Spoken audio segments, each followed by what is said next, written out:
মানুষ যেভাবে তার জীবন সাজাতে চায় তেমনটি সবসময় হয় না, তাই জীবনের কোনো না কোনো ক্ষেত্রে কিছুটা অপূর্ণতা থেকেই যায়।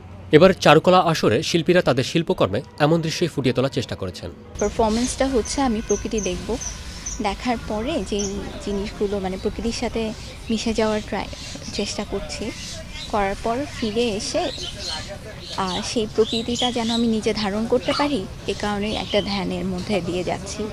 এবারের আসরে শিল্পীরা তাদের নিজস্ব ভাবনার জায়গা থেকে থিম নির্বাচন করে কাজ করেছেন, আর শিল্পকর্মে ব্যবহৃত সব উপকরণ স্থানীয়ভাবে সংগ্রহ করেছেন তারা।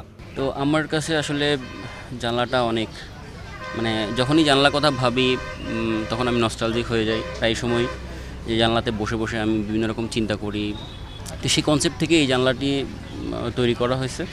বিভিন্ন মাধ্যমে মানুষ তার নিজেকে আত্মশুদ্ধি করে, তো এইটা একটা প্রসেস আর কি, নিজেকে আত্মশুদ্ধি করার, নিজের ভালো মন্দ বেছে নেওয়ার চিন্তা থেকে এই কাজটা করা। এই আসর আয়োজনের মূল লক্ষ্য হল শিল্পীদের পারস্পরিক সংযোগ স্থাপনের মাধ্যমে তাদের শিল্পচর্চাকে স্বয়ংসম্পূর্ণ করা, আর এই লক্ষ্যেই গত 7 বছর ধরে এই ক্যাম্প পরিচালিত হয়ে আসছে বলে জানালেন আয়োজকরা।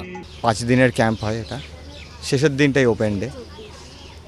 তো দেখা যায় যে সবাই একসাথে থাকার কারণে স্বতঃস্ফূর্তভাবে কিছু সৃজনশীল কাজ, কিছু অ্যাক্টিভিটিস হয়। প্রদর্শনী সমাপনী দিনে প্রদর্শনী স্থলে ছিল দর্শকদের উপচে পড়া ভিড়।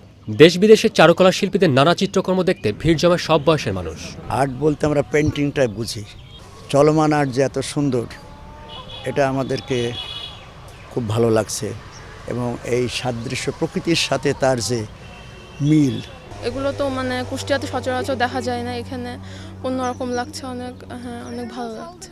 কুষ্টিয়ার এই আর্ট ক্যাম্পটির প্রকৃতি কিছুটা ভিন্ন, জৌলুসপূর্ণ কর্পোরেট প্যাকেজের বাইরে এর অবস্থান।